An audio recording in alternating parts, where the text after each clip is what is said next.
Good morning, everyone. Welcome to our November Child and Adolescent Psychiatry Grand Rounds.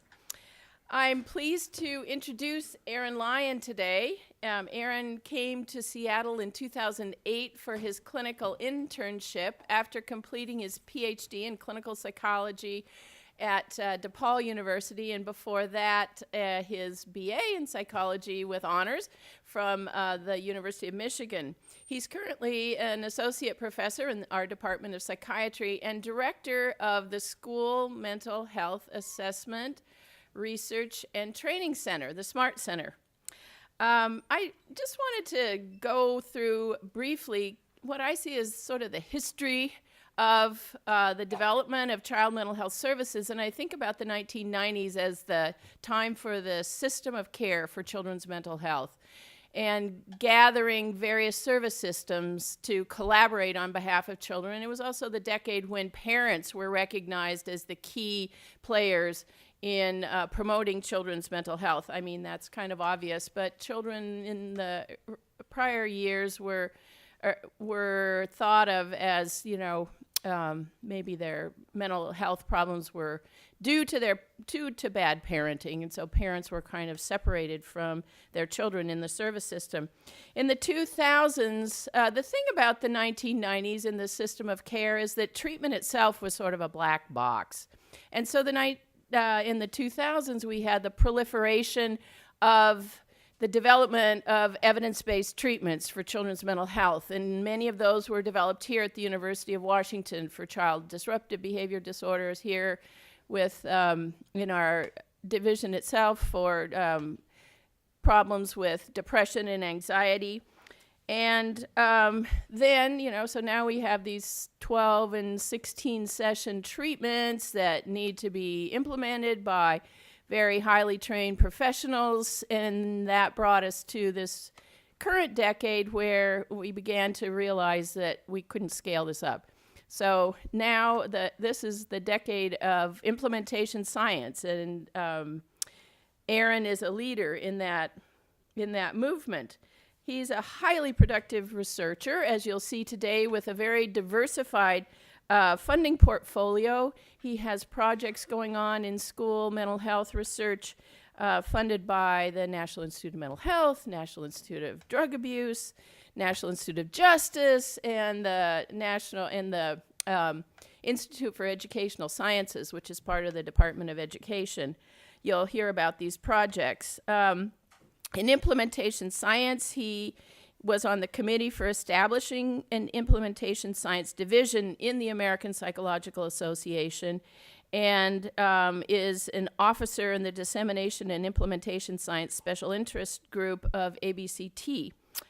With the support from Elizabeth McCauley and Eric Bruns, he's built a hustling and bustling research center in what was our very quiet and unassuming Child Health Institute. Just as an example, my office, which I occupied for 10 years by myself, is now occupied by 3 research managers. That just gives you an idea of what's going on at the SMART Center. And then personally, I think the ways that I was thinking about my connections with Aaron. I think about that evening, Aaron, that we sat and had dinner with Bruce Chorpita, which really launched our modular in Minneapolis at a school mental health meeting. And Aaron and Jordan, his wife, and their 2 children are my neighbors. And we've enjoyed a close affiliation because we have our children and grandchildren in the same public elementary school in our neighborhood. So Aaron has been a wonderful colleague. He's a fantastic scientist and a great citizen, and I ask you to join me in welcoming him here today.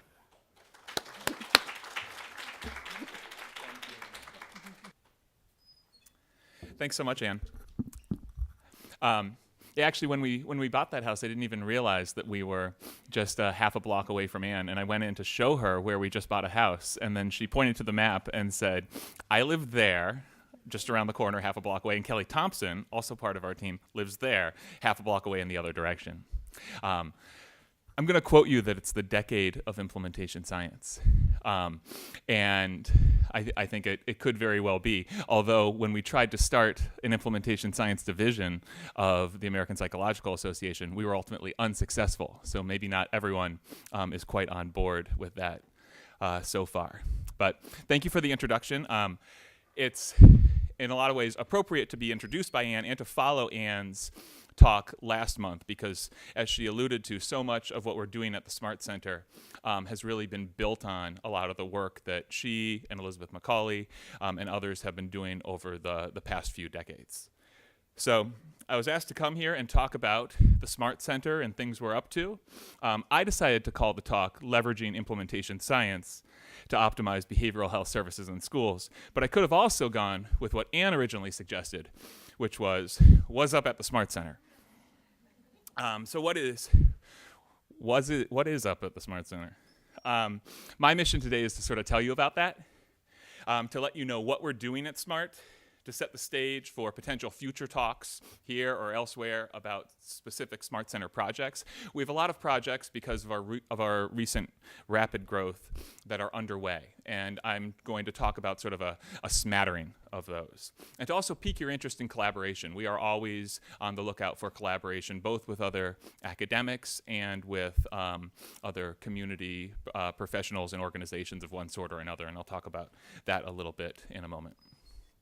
So most of the projects that I'll talk about today, and the bulk of our funding really comes from a few different sources: the National Institute of Mental Health, the Institute of Education Sciences, the National Institute of Justice. What I'll talk about today primarily comes from the first two, NIMH and IES, that have supported a lot of our work in schools. So the first thing I'm going to start with today is just a bit of an overview of what mental and behavioral health services look like in schools. Then I'm going to move into talking a bit about implementation science, sort of as a larger concept, before I get into how we kind of integrate those two things at the Smart Center. And then I'll talk about, kind of these projects to watch, we might call them, these ongoing, selected, implementation-oriented research projects that we have going on at Smart. So I'm going to start by talking about behavioral health services in schools.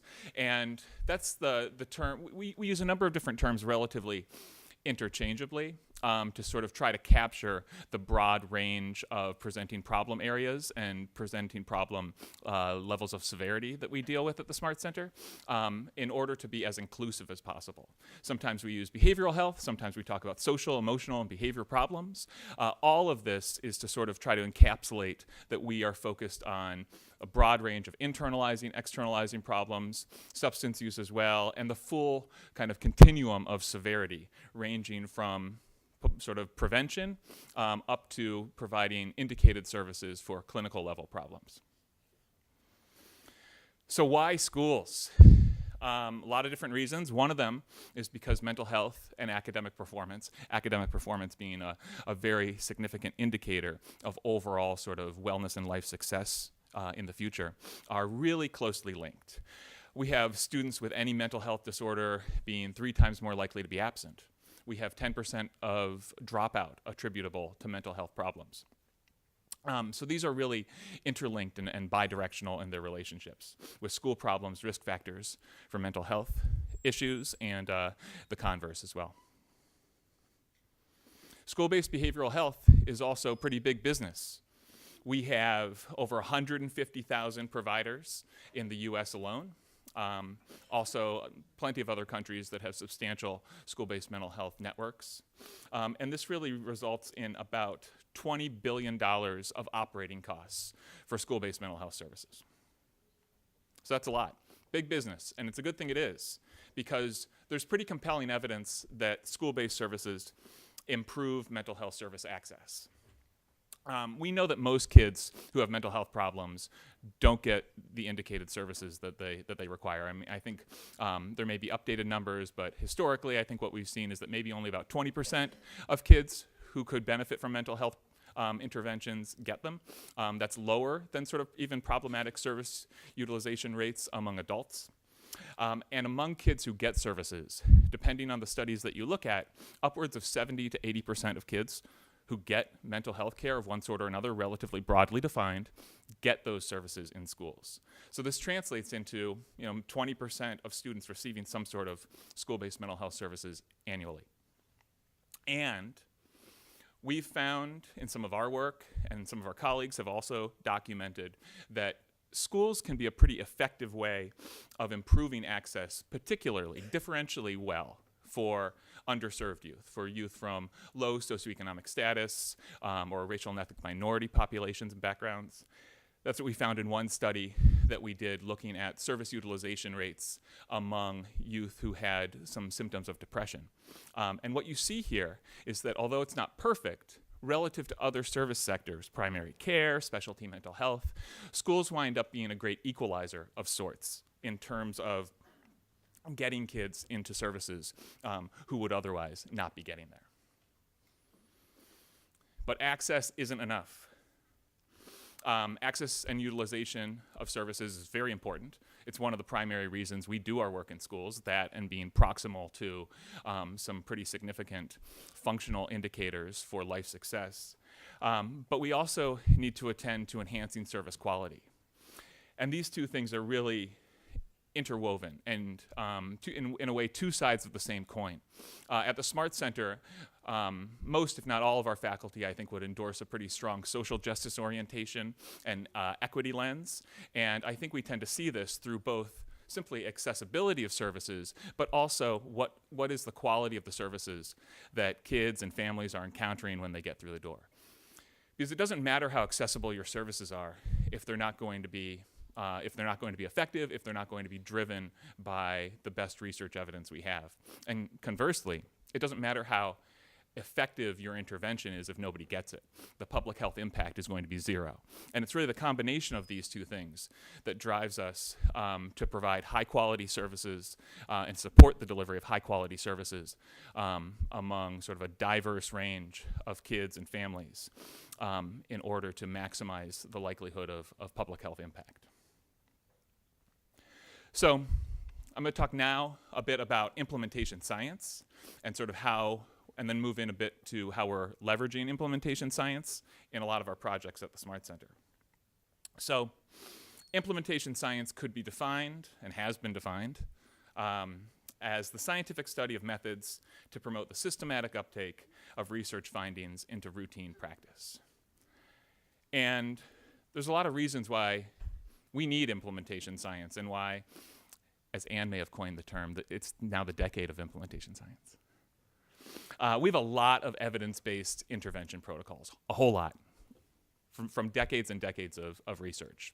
50 plus years of research identifying effective intervention protocols, hundreds and hundreds of intervention protocols. A few common ones up there, most of which we probably all know and love: PCIT, IPT, Incredible Years, TFCBT, great programs, most of them with pretty robust effects. And that this really ushered, and as Anne was hinting at, the development of these kinds of interventions really ushered in a new era of how we think about the effectiveness of interventions. So these are great. But we really have a well-documented implementation gap. This comic, I'm back from training, I got a big binder. The training is already forgotten, but the binder will last forever. A living monument to temporary knowledge. You'll see this in almost every implementation scientist talk.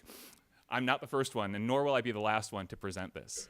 And the reason is because this really reflects kind of what's really a truism at this point within implementation science, and it's that single-shot trainings, be those a day, a week, or even longer, are very unlikely to change professional practice back in sort of real-world service delivery contexts.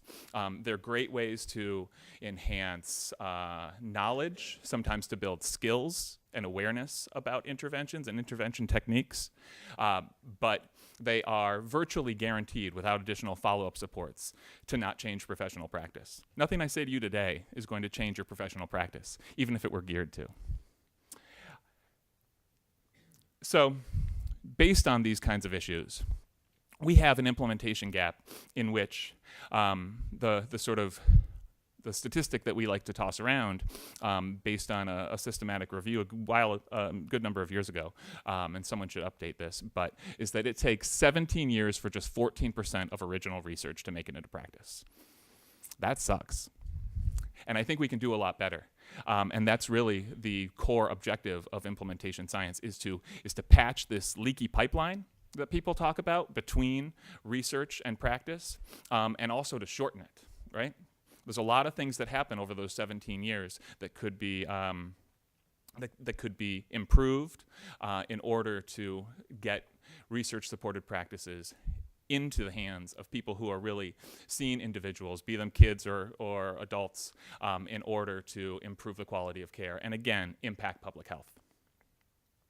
We have 2/3 of implementation initiatives typically failing, and studies have consistently documented that most evidence-based practices are used infrequently or not at all, and that even when components of evidence-based practices are delivered, they tend to be delivered at a concentration that's inadequate to have what would be an intended therapeutic effect. So we have work to do. So implementation science is really based on this notion that the use of research and practice will improve service outcomes. And it's important throughout all of this, and throughout all discussions, I think, of implementation, science, and practice, to recognize that and make sure that we're not losing sight of the ultimate goal. The ultimate goal is not the use of evidence-based practices. The ultimate goal is improvement in service recipient outcomes, be those symptom improvements or functional improvements. And there's a lot of factors that influence the extent to which this sort of being one of our primary mediators, right, in implementation science, the use of research and practice. And there's a lot of factors that influence that. These include the contextual fit of those practices, the cultural appropriateness of those practices in their destination context, the fit with the workflows of the clinicians we're asking to adopt them. Local practitioner attitudes about structured protocols or practices, another influential factor in whether things actually get uptaken and sustained over time. The presence of organizational supports, things like leadership or organizational climate that are conducive to the implementation of evidence-based practices, as well as the quality of the implementation processes. Not all trainings are created equal. Not all post-training consultation is created equal. Not all organizational supports or incentive structures are created equal. So we need to figure out ways to really optimize a lot of those implementation strategies. We also have a lot of implementation frameworks at this point. It was a few years ago now, but there was an article by Rachel Tabak that documented 61 dissemination and implementation frameworks. So if you're thinking about developing one, stop. Stop right there. We're good. Thank you. We're good. Appreciate it. One of them is the Consolidated Framework for Implementation Research. This certainly isn't the only one. It may not be the best one. There's no clear winner with regard to the implementation frameworks that we have available. There's a lot of different reasons to pick one or another. There's a recent article actually published that surveyed implementation scientists and found that the selection of implementation frameworks actually tended to be relatively haphazard and driven by convenience or familiarity. So I think we could probably get a little more systematic in our application of, one or more of the many, many frameworks we have. But there are commonalities across these frameworks. They're typically multi-level, sort of recognizing the complexity built into service systems. And they typically have, whether they're operationalized as discrete or more sort of continuous, multiple phases, suggesting implementation occurs over time. And all of that is also reflected in this, the Consolidated Framework for Implementation Research, which Laura Damschroeder and her colleagues developed a while ago. And what they tried to do with this was to pull together a lot of commonalities across implementation frameworks. So in that way, it tends to be one of the more comprehensive and flexible implementation frameworks. But what it really articulates is that, we have the outer setting being the sort of broader social, legal, policy context. The inner setting being the sort of immediate organizational context in which implementation occurs. Individuals existing within that inner context, those individuals can be service providers, service recipients, and other critical individuals. The intervention, one thing that I think is nice here, although some aspects of this actual figure are a little unfortunate, is that it explicitly indicates that any intervention is going to undergo some degree of adaptation when it's put in place, that there is no implementation without adaptation, which I adhere to completely. Theoretically, we have core components remaining consistent while adaptable periphery can be changed, not that we always know which is which. And then we have implementation processes unfolding over time and the use of different implementation strategies. So this is just one framework, but it's one I'll come back to a number of times today as just sort of a way to organize the different kinds of activities that we're doing at the Smart Center. So what is the Smart Center? We consider the Smart Center to be kind of an implementation research and technical assistance center. Our projects are not all implementation science projects, but most of our projects, even our intervention development projects, tend to take on some degree of an implementation lens. Even when we're developing new interventions, we're always working to develop interventions that are going to have a high degree of contextual appropriateness and are ultimately going to be more implementable than hopefully your standard innovation. The Smart Center we also conceptualize as being co-located in the School of Medicine and the College of Education. So we have faculty among our core and affiliate faculty who reflect both of those and a few other places as well. So when we were launching the Smart Center, which we did, I believe, back in 2013, first we had to figure out what to call ourselves. So we could turn to PhD Comics to help us with that.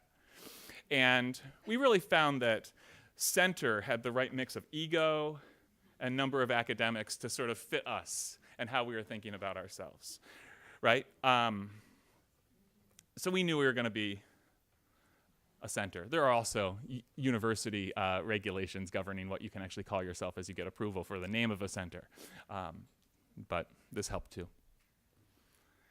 So the mission of the Smart Center is to promote high-quality, culturally responsive programming to meet the full range of social, emotional, and behavioral needs of students in general and special education contexts, and to facilitate more equitable, effective, and integrated approaches to research and technical assistance surrounding the design and implementation of evidence-based social, emotional, behavioral interventions. So again, I think you see our collective sort of social justice lens coming through to one extent or another in this, and that is very critical to the work that we do, and the reason why, again, we're focused on promoting access and promoting quality. So who are we? Who are these people? The Smart Center within the School of Medicine, Department of Psychiatry, include myself, Eric Bruns, who's in the Division of Public Behavioral Health and Justice Policy, and who also leads our Technical Assistance and Consultation Corps. In fact, he's not here because he's up in Skagit County, helping them develop their school-based behavioral health service system and to expand the degree to which they have school-based health centers in that county. Elizabeth McCauley, who needs no introduction. Mike Pullman, who's in the Division of Public Behavioral Health and Justice Policy as well, and who is our Smart Center lead methodologist. And Mylene Duong, who was actually our original Smart Center postdoc when we first got started, and is now early career faculty member and grant writer extraordinaire in our center. In the College of Education, we have Carol Davis, and we have Janine Jones, and Doug Cheney, our only emeritus member, and he's actually good at retirement. Like, he doesn't keep working. We can only get him. We can only get him out to happy hour if we promise him beer. Like, he goes kayaking. He does real retirement things. It's amazing. And then we have Jill Locke, who's in speech and hearing within the College of Arts and Sciences, and does a lot of work in the implementation of autism spectrum disorder interventions in schools.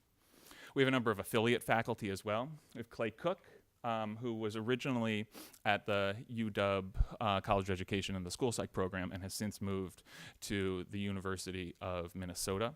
Ann Vanderstoop, of course, and Molly Adrian, are also affiliate faculty, as well as Liz Sanders, who is in the College of Education and really brings an educational, sort of edustats, educational-oriented statistics perspective to some of our projects.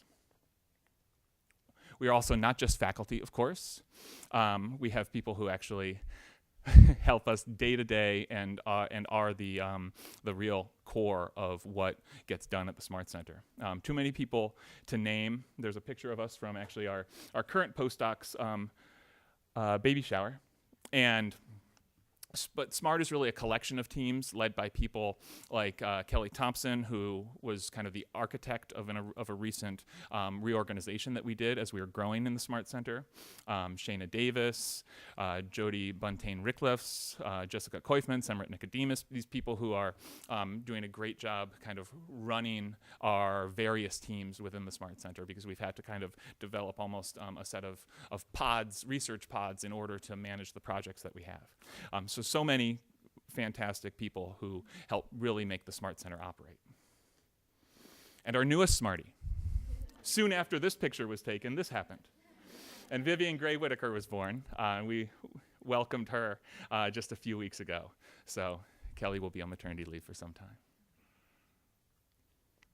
So getting back to the Consolidated Framework for Implementation Research and its multi-level structure, I just want to talk a little bit about sort of the overall portfolio of the Smart Center and the kinds of work that we do. So this includes things like contextually appropriate intervention development, which I hinted at earlier, and really trying to, when we're building new interventions or adapting interventions, because we have a lot of interventions, and I think we need to be particularly selective when it comes to creating new interventions and make sure that we're filling a critical need rather than sort of just developing yet another evidence-based protocol. And that's why we try to do this through a really explicit contextual appropriateness lens driven by implementation science. So we do that. This is things like our BRISC project, which is really one of our cornerstone or flagship projects led by Elizabeth McCauley and Eric Bruns. I'll talk about that a little bit more in a moment. We also have a number of projects focused on evaluating and ultimately intervening with organizational influences on implementation and service quality. So we have things like our OASIS project, which I'll also talk about today, organizational assessment for strategic implementation in schools. Recognizing the importance of organizational influences on the uptake of evidence-based practices. We also have a number of projects focused on developing and testing explicit implementation strategies. How can we improve training? How much consultation is required? Are there things we can do prior to beginning a training sequence that can create sort of an even more facilitative context, either at the individual level or the organizational level, in order to facilitate the implementation of evidence-based practices. Oh, that's not what I wanted to do, but it's back. And we also have our technical assistance and consultation core. And that is, even though we're a very applied center in terms of our research, this is sort of our extra applied arm. And this is where we are not necessarily trying to contribute generalizable knowledge, but where we're trying to serve as a resource to states, counties, districts, in order to facilitate the development of their behavioral health service systems in schools, and do things like program evaluation as well. So now I want to jump to the inner setting, the immediate organizational context in which implementation occurs. We often conceptualize this in schools as being building level, sometimes district level.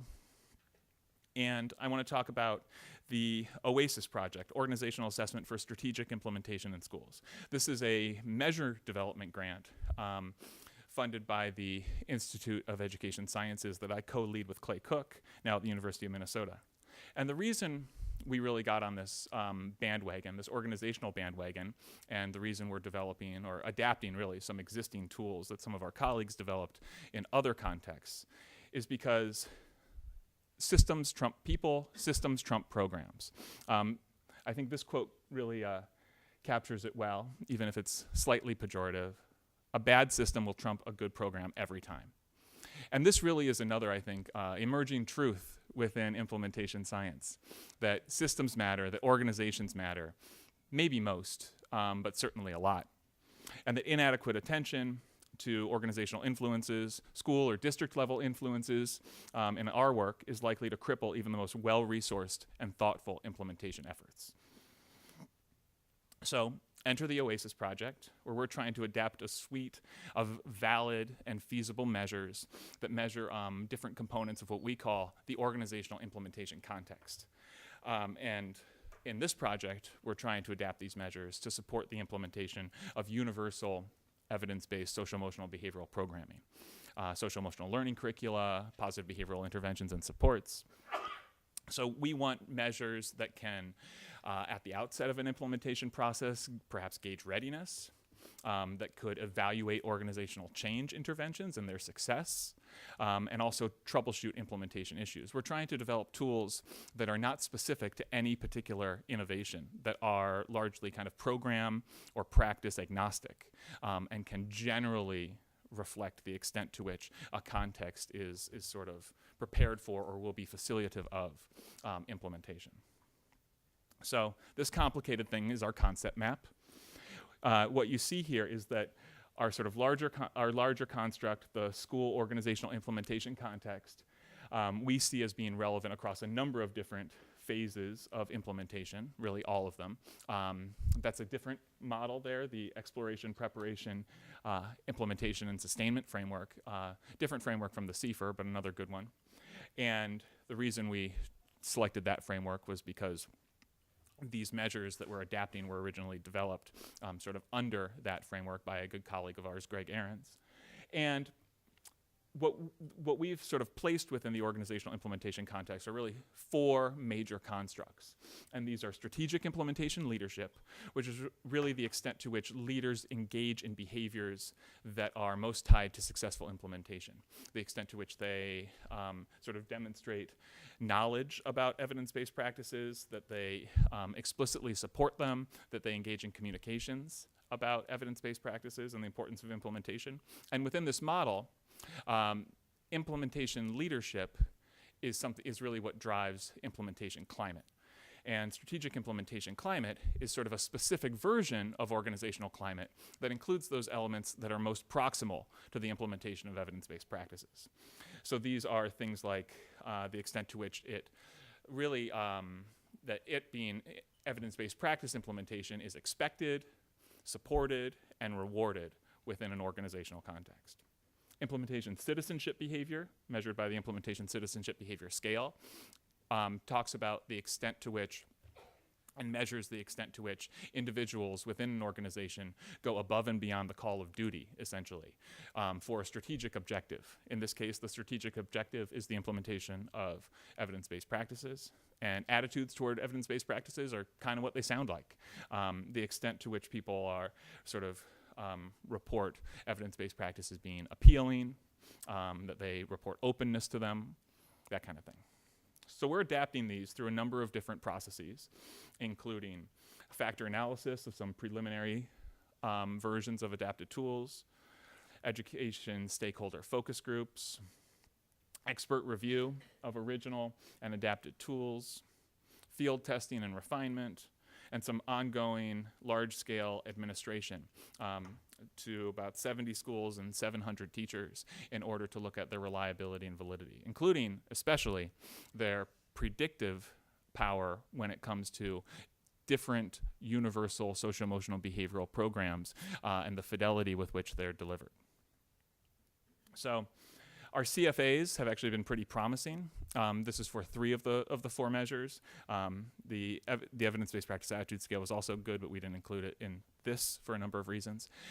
And we found that the factor structure actually held fairly well for these preliminary versions, with the exception of one particular subscale, which is the rewards subscale of the implementation climate scale, which really talks about financial rewards. And although financial rewards occur at a relatively low, individual-oriented financial rewards for something like implementation occur at a relatively low level within, say, community mental health contexts, we've found that they're even less appropriate in schools and are frequently actually kind of banned through collective bargaining agreements. So that was one piece that we found sort of both through this and through some qualitative analyses was not going to be an appropriate part of our revised version of these measures. So we also did a number of components of this study where we gathered qualitative information, which we evaluated using qualitative content analysis, sort of both conventional and directed content analysis. And some of the key changes that came from this included what I was just talking about, confirmation that the financial rewards are not particularly applicable in schools. We've learned a lot about distributed leadership structures in schools, the extent to which there are often building level leadership teams, and even when there's a principal, that there might be some degree of distributed decision making across them. We ultimately wound up creating adapted versions of these tools, especially those that explicitly reference leadership, that do focus on the principal, because even though we recognized the distributed leadership teams, we found some pretty consistent information across different stakeholder groups, be them teachers, principals, or central administrators, that the principals kind of had ultimate authority, and that was still going to be kind of a parsimonious and appropriate way to measure these constructs. We added some other subscales, things like explicitly attending to the ways leaders communicate about evidence-based practices, school norms surrounding how they use data and the extent to which any data use efforts are geared toward the delivery of evidence-based practices, as well as something that we called evidence-based practice advocacy or boosterism, really the extent to which people speak out, tell others about the benefits of evidence-based practices. So our next steps for the OASIS project are the large-scale administration that's ongoing that I told you about, where we're really trying to establish these tools as things that can predict high-fidelity implementation of two distinct, pretty theoretically distinct, universal prevention programs, a socio-emotional learning curriculum and PBIS, which is sort of a larger framework for supporting behavior in schools. As well as our next stage is going to be able to use the data from those and from that administration and develop sort of well-visualized data feedback reports that we're going to iteratively test with stakeholders who engage in decision-making about implementation in order to make sure that we're giving them the information they need in a way they can understand it and in a way they can link it to explicit implementation strategies. Then another thing that we have ongoing is that we recently received a small-scale R21 grant from NIMH to take these tools and evaluate sort of two things simultaneously. The most common administrative relationship for the delivery of school-based mental health services is that an externally employed individual from some community-based organization enters into the school and delivers mental health services for some amount of their time. Sometimes it's just a few hours, sometimes it's all of their time.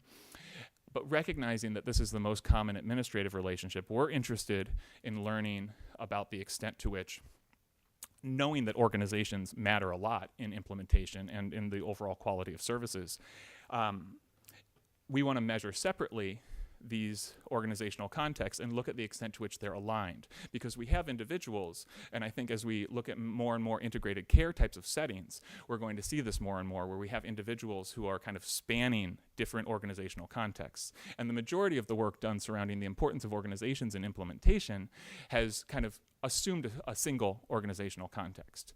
So we have people who sort of sit at the intersection of two, and we're interested in whether the effects of both organizations are additive, if they need to be aligned, if one is more important than the other. So that's what we're doing there. So now I want to talk a little bit about the level of the intervention and trying to create things that are as sort of readily adopted as possible. And this is where our BRISC project comes in, led by Elizabeth McCauley and Eric Bruns through a couple of different IES grants. The BRISC project is, in a lot of ways, the project that got the Smart Center going. This started to solidify some of our relationships with our colleagues in the College of Education, and it was really the jumping off point for the development of the Smart Center. So there's a lot of bad design out there of all sorts. It's well known that you must spin a USB 3 times before it'll fit. From this, we can gather that the USB has 3 states: the up position, the down position, and the superposition. Until the USB is observed, it will stay in the superposition. And it will not fit until observed, except in cases of USB tunneling. This is a common slide that people like to show within the field of user-centered design because it's a classic example of bad design. Another one is a door when you approach it and you don't know whether to push or pull, right? Where things are not immediately apparent. And a lot of this can be applied to our evidence-based intervention protocols that are well-engineered. They're robust solutions for well-specified problems. They emphasize technical correctness, such as delivery with fidelity. But they're typically terribly designed, at least historically. They're long, often with diminishing returns, generally inflexible, or at least perceived to be by the community, which in itself is a design flaw. Complicated and difficult to learn. I mean, sometimes we seem to almost take pride in how difficult it is to learn some of our best interventions. MI, DVT, these are great programs and really hard to learn, and even harder to learn well. And it's often unclear which components are really important. We may have a theoretical sort of basis for that, but rarely do we have the unpacking studies that would lead us to know that with certainty. We also often see this feature creep, right? The misguided notion that somehow more is always better.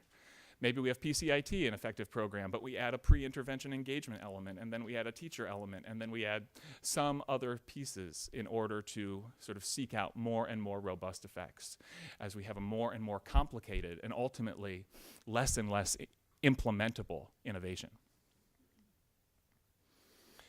A colleague of mine, Kelly Kerner, she and I articulated a few design goals for evidence-based practices relatively recently. These include learnability, that well-designed evidence-based practices should provide users with opportunities to rapidly build understanding of or facility in their use. Efficiency, we need to minimize the time, effort, and cost of using an EBP. Memorability, that users should be able to remember and successfully apply important elements of an EBP. Error reduction, that we need to prevent or allow rapid recovery from errors or misapplications of EBP content rather than assuming just sort of a linear, almost like ballistic, unidirectional delivery. That EBPs need to be viewed as acceptable and valuable, especially compared to alternative products in the marketplace. That we need low cognitive load. We need to simplify task structure and minimize the amount of thinking required to do something effectively. And that we need to exploit natural constraints. That we have to sort of explicitly address the static properties of a destination context. So often we're articulating context in which we're implementing something as full of barriers to be overcome, not necessarily contextual constraints to be designed within. So we think of BRISC in a lot of ways as a well-designed intervention that will demonstrate a good fit, be highly contextually appropriate in schools. A brief intervention, 3 to 4 sessions that really sits within a school-based kind of stepped care model. And this is something that the team has been working on for a long time and has been really doing great work with, developed by people like Elizabeth Macaulay and Christy Ludwig and Lucy Berliner and Shannon Dorsey. And I was involved in some of the initial development. I've been a little less involved lately. But we really see this as a structured, systematic process for identifying treatment targets, for focusing on skill building and problem solving. Very focused on delivery of evidence-based interventions, but a small number of evidence-based interventions. A sort of parsimonious model is really the goal. It's aimed at being efficient so kids can get what they need and no more, or at least not a lot more, and focuses on some active engagement.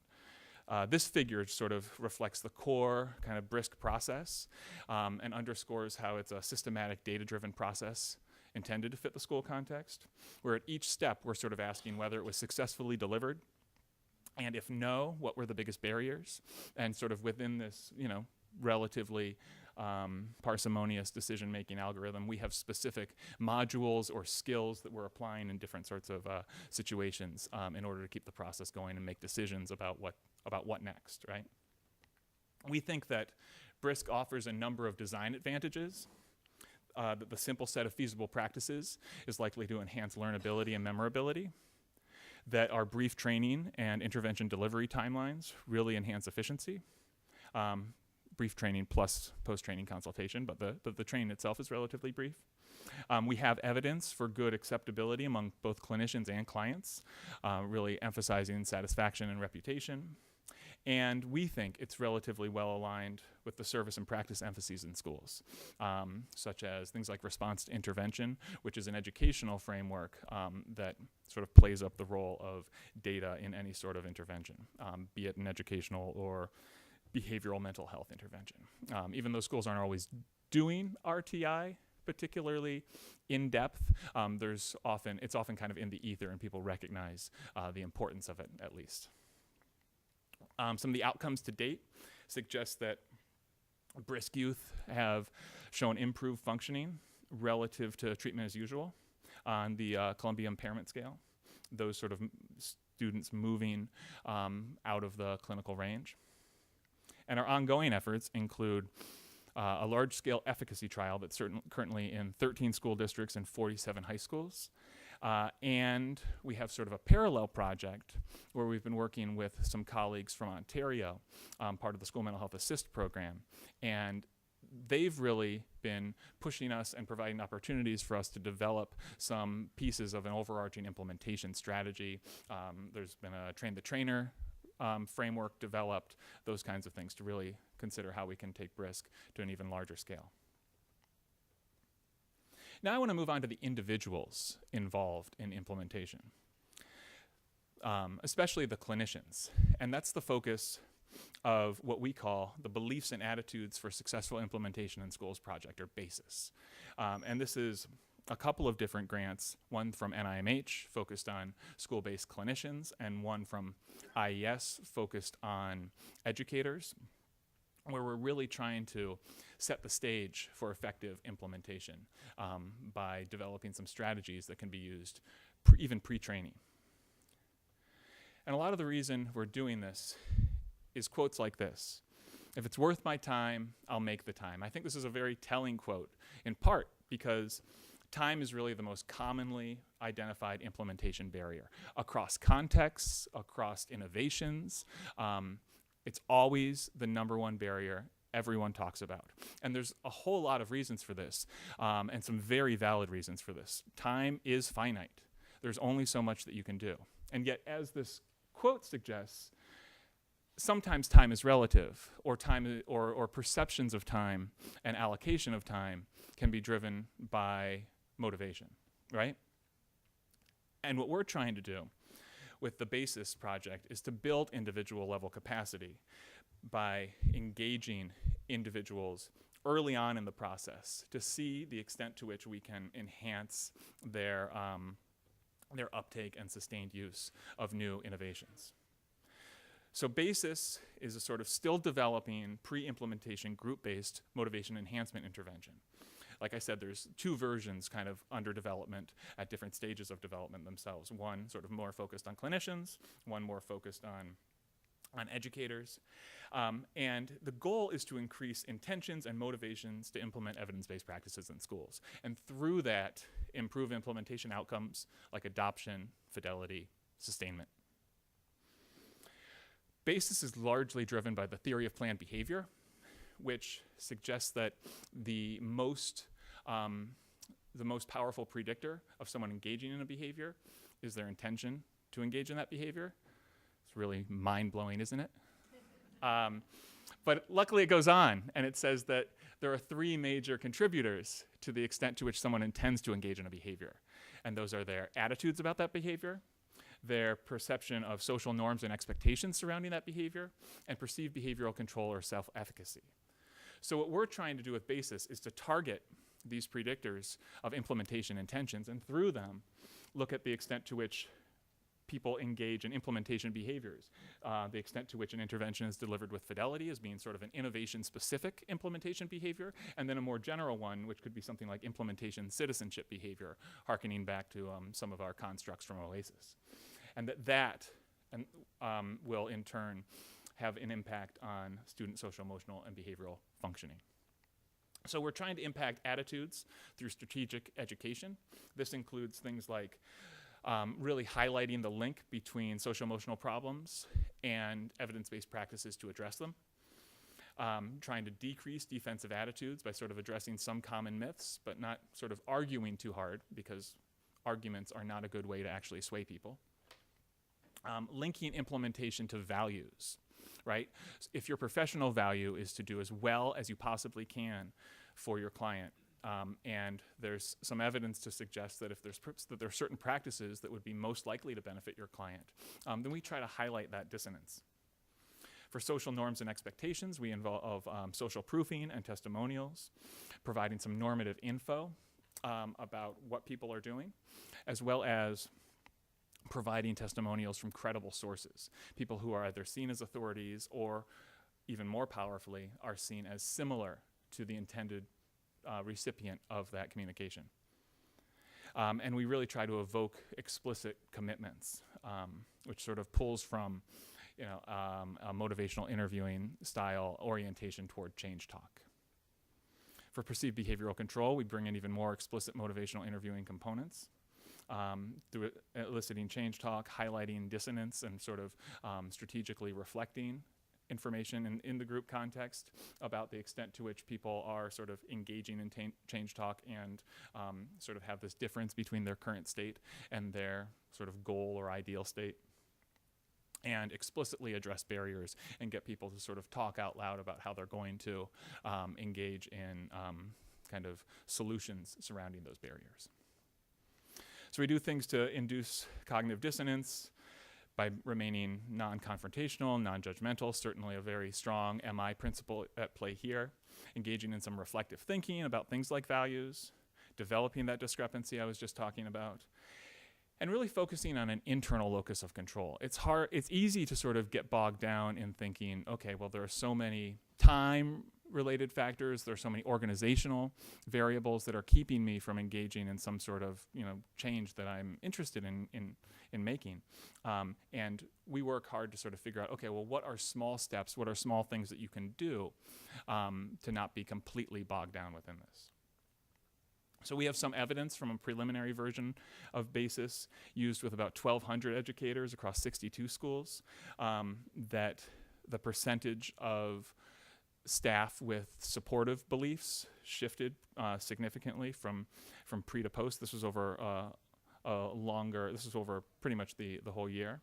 And this was surrounding the implementation of sort of a multi-tiered framework for behavioral supports in schools. And even more interestingly, we found that beliefs and attitudes were associated with two measures of intervention fidelity, and that schools that changed the most on beliefs and attitudes, had their personnel changing the most, were also those that had the highest quality implementation on those measures. So we're finding this encouraging, even though that was without any kind of parallel control group. It was pre-post. So what we're doing now in two projects is testing BASIS with school-based clinicians in the context of a trauma intervention, the cognitive behavioral intervention for trauma in schools, which is an evidence-based intervention for dealing with trauma among students. And we're also revising and testing BASIS for teachers who are implementing an evidence-based behavior management intervention, the Good Behavior Game, the PACS Good Behavior Game specifically. And we will see what comes from that. But we're hopeful. But guess what? There's more. Part of my mission here is to come and tell you about sort of the portfolio of the Smart Center. And I've told you, in some detail about 3 different projects that I think in a lot of ways, and I checked this out with some of our staff at a happy hour last night, and they thought they seemed relatively representative, so I felt good about that. But there's more. They are not the only projects that we're doing at the Smart Center. Even the ones I have up here are not the only projects that we're doing at the Smart Center, but I just wanted to give you a little flavor for the broader set of work that we're doing, some of which is very implementation science explicit, and some of which is a little bit less so. We have things like the brief online training for measurement-based care, the BOLT project, that I lead with Elizabeth McCauley. And what we're trying to do here is iteratively develop, drawing heavily from principles of user-centered design, an online training that can be, again, brief. And then we're going to iteratively develop the post-training consultation process, again, to make it brief and make sure that we're targeting our consultation mechanisms. The mechanisms we've identified as being critical to consultation are collaboration and responsiveness and accountability. And we're going to then, in the final stage of this project, test how much consultation is necessary. Once we've developed a brief online training, once we've developed consultation that we can sort of dose at different levels, we're going to examine experimentally how much consultation is necessary. Again, it's a truth within implementation science that post-training contact is critical. How much? We don't know, but we're going to try to find out. I already talked about the IOA project, which is sort of looking at two different organizational contexts. The Relate project is an exciting one led by Mylene Duong and Clay Cook, where they're developing an intervention to help educators establish, maintain, and restore relationships with students, suggesting that that is a very strong protective factor and associated with students' both academic and life success. Mike Pullman's Mender Project, the Seattle Minority Engagement and Discipline Reduction Research Collaborative, is a partnership with Seattle Public Schools to address their issues with discipline disproportionality, ethnic and racial disproportionality in student discipline. So that's been a very exciting partnership. We also have Joe Locke's K Award, which is really focusing on identifying staff and school factors that influence the successful implementation of interventions for autism spectrum disorders. We recently received a grant led by Eric Bruns, and that a lot of us are involved in, for our Smart Center Smart Prep, our postdoctoral research program. And this allows us to bring in a number of fellows over the coming 4 or 5 years to really get involved in different projects and to sort of like raise the entire productivity of the Smart Center. We also have the Student Engagement and Empowerment Project funded by the National Institute of Justice, led by Mylene Duong and myself and Clay Cook. And this project draws from some evidence surrounding social belongingness and growth mindset in order to try to create a somewhat stealthy intervention to increase the extent to which kids are engaged in schools. The Assess project is something I co-lead with Molly Adrian, assessment of suicide and self-injury to enhance school safety.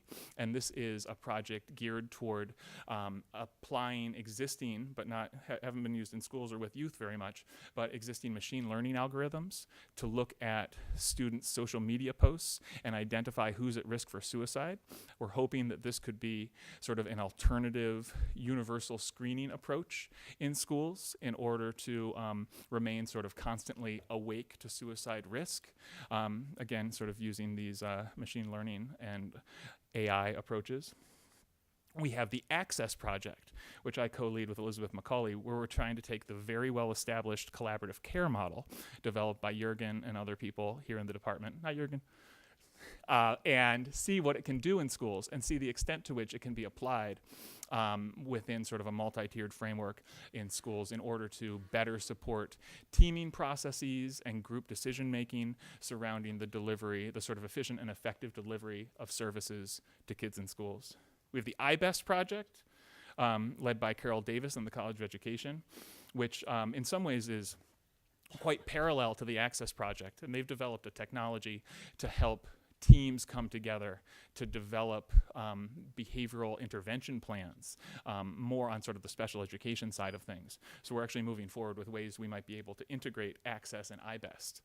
And then there's another recent grant we got from ITHS, an internal grant led by our postdoc on maternity leave right now, Kelly Whitaker, and myself, to integrate different databases in school-based services and actual like administrative academic databases in order to promote better and more rapid evaluation using those databases, as well as to improve the extent to which those data can be used to drive service delivery decisions. So clearly at the Smart Center, we believe that clever acronyms are the holy grail of academia.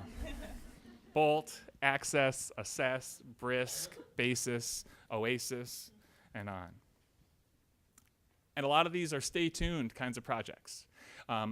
Many or most of them are in process, so we're really looking forward to, over the coming years, having so many of these projects begin to bear fruit so that we can come back and tell you or others about how we're doing.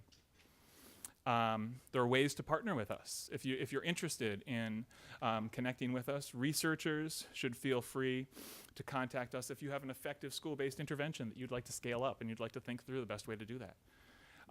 Are you implementing interventions in schools and would like to be deliberate about assessing determinants of or outcomes of that process? Are you working to develop streamlined and highly implementable interventions, again, in schools? And if you're a representative from a state, county, district, or community-based organization, do you need help developing or maintaining your school-based behavioral health service system? Are you looking for a partner for program evaluation? All these things sort of fall within the umbrella of activities that we're interested in the Smart Center. So feel free to contact us. And thank you.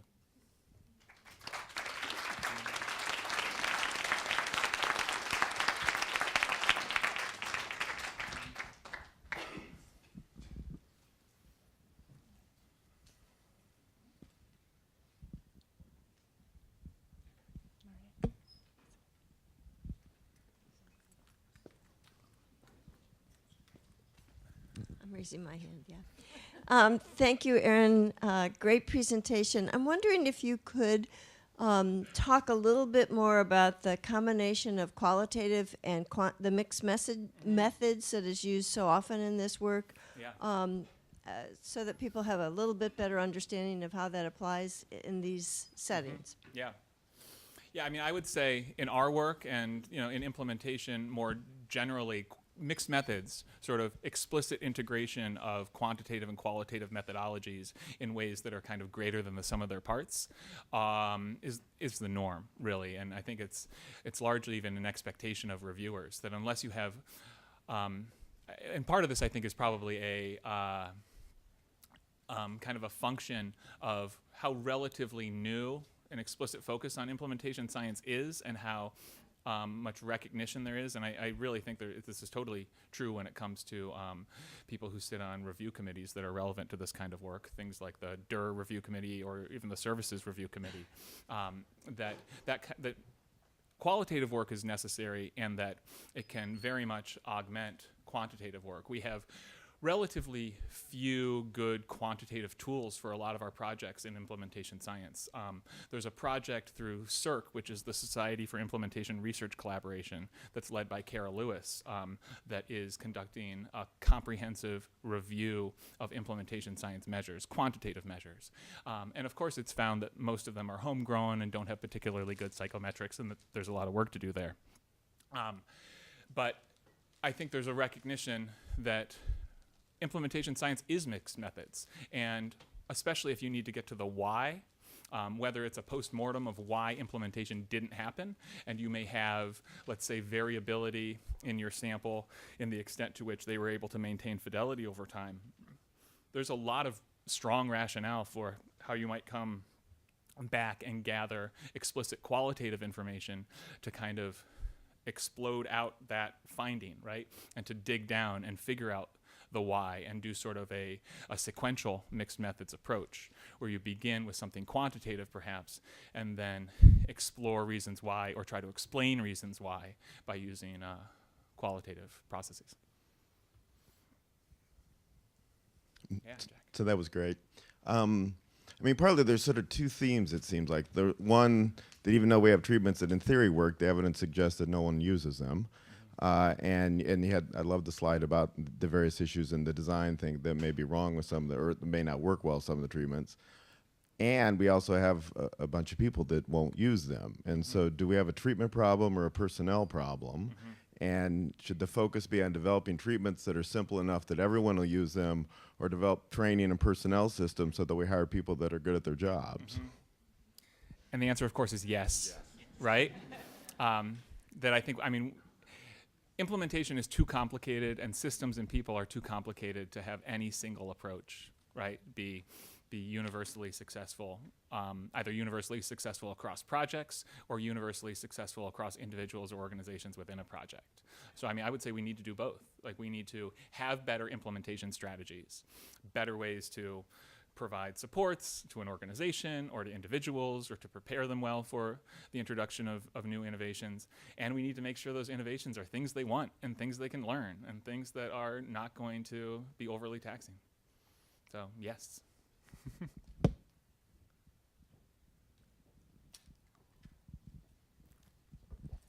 Hey, Aaron, it was a great presentation. Amazing what you all have kicked up in a couple years since you came and talked to me about having a center. I think the only contribution I made to that is to tell you to get a better name. You did. It's not called the Dish Center.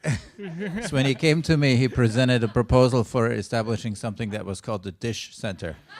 And I thought that might not get you the traction you want. But anyway, so you said one other thing, which is, or maybe we heard from Ann that this is the decade of implementation research. So I trained before the decade of implementation research, and in our decade it was a decade of health services research, and it's not the same thing, but there's a lot of overlap. And my concern is when the decade of implementation research is over, what happens to all this work? Because if it's a decade, it'll go by. And so one of the things you said is, and everybody says this, you know, we shouldn't just look at all these processes. We actually need to look at the end of the day if someone gets well. So I would say that'd be my one piece of advice for all this work, you know, be able to articulate if some kid got better or not because of all of this. Because if you can't say that, before long, that decade will go by and people will say, oh, that was really cool. All these smart people wrote all these complicated papers with, you know, little numbers on them and little constructs on them, but I'm not sure if anybody actually got well. So I would say that's really, really important to keep in mind. Yep, couldn't agree more. And I think you see relatively infrequently studies that are doing all of that, right? That are perhaps testing implementation strategies, looking at implementation outcomes, things like acceptability, appropriateness, feasibility, fidelity, sustainment, and evaluating outcomes on top of that. Sometimes because it's really expensive to do all that, but couldn't agree more. Well, I think you guys have been very successful, Aaron, in thinking of catchy names. They are good. The Smart's a Thank good you, name, and Dish is not, and so Exactly, yeah. you've been highly successful. It's been uphill since Dish. Yeah.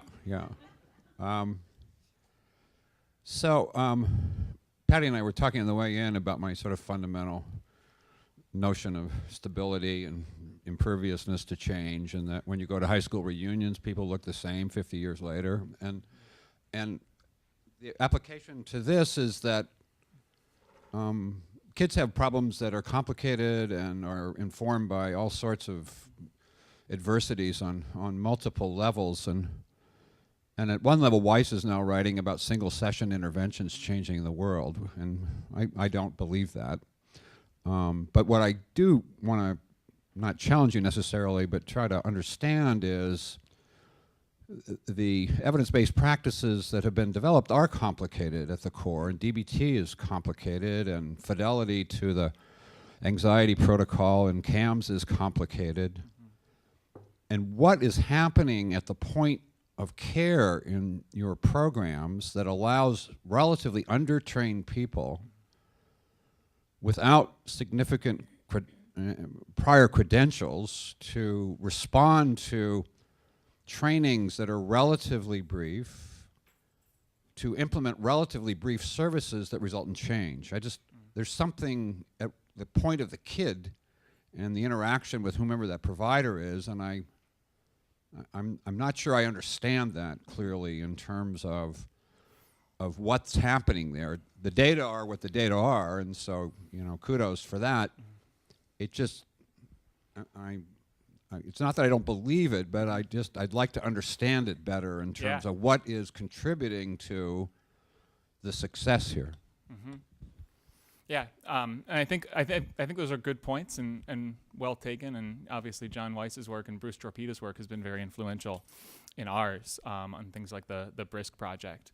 I mean, I think one thing we don't do particularly well is track kids into a good level of service, right? That I think is sort of one of the underlying themes in what you were just saying, right? And who needs sort of a longer term, more elaborate intervention, arguably delivered by someone with more experience or a certain credential or things like that.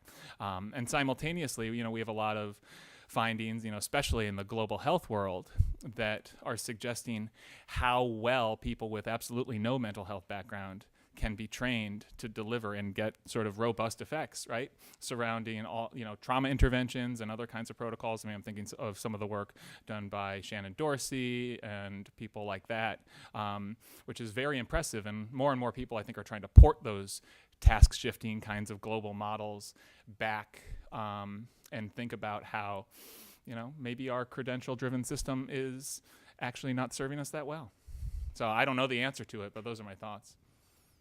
Yeah. I think that this is this whole notion of trying to figure out how much consultation, where is Chris? Are you back there? Yeah. How much consultation is critical, and that's one of the questions that Erin has posed, and we are trying to, in your work, you're trying to sort that out. I just want to make two comments. One, in my tiny little bit of experience in the global work, the folks with less training are much more open to learning a protocol and implementing a protocol kind of by the book, whether we like that or not. I've done a little training with Shannon in Tanzania, and those were terrifically responsive students and very willing to try something. I'm not saying that 5 years later they aren't doing it a little bit differently, but in terms of that initial training. So I do think that speaks to who we're trying to train. And then I think the other thing, just in terms of BRISC, is we're really working hard on figuring out, we've tried lots of different ways. And right now, we've got people, like I'm listening every morning to tapes and giving people direct feedback. It's an intense initial training that involves that kind of feedback, and then I think people can fly. So it's like, what do you do up front to get people feeling really confident? Piggybacking on Jürgen's comment about beginning to measure outcomes at the level of the individual student, I think so that the decade of implementation doesn't, fade out. Another way that's similar to thinking about documentation is at a population level. And right now is the time to be getting lined up to be able to track school completion, disciplinary actions, even suicides at a population level. Those data are available through secondary data sources, and that should be, I think, leading and guiding and a good reflection of the effect of all of this at system change. So I would say getting that measurement in place is really important now. Yep. And obviously there's a lot of barriers to sort of using those data in real time and things like that. I mean, that's a lot of some of the objectives of the project that Kelly Whitaker and I are leading to sort of better integrate some of our existing administrative databases. But yeah, couldn't agree more.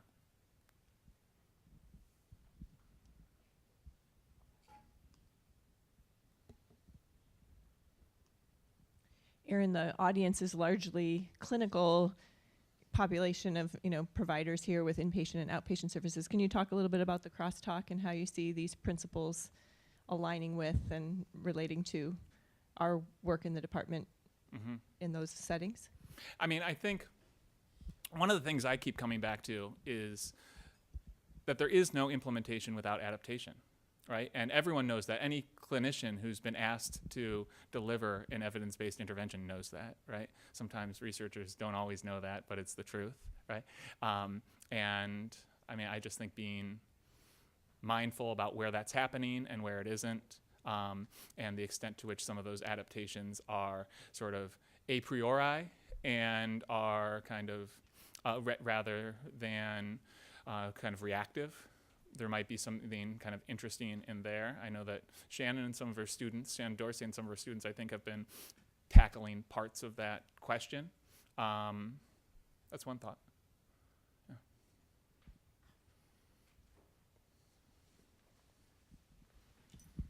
All right. Well, thank you very much, Erin, for a wonderful presentation.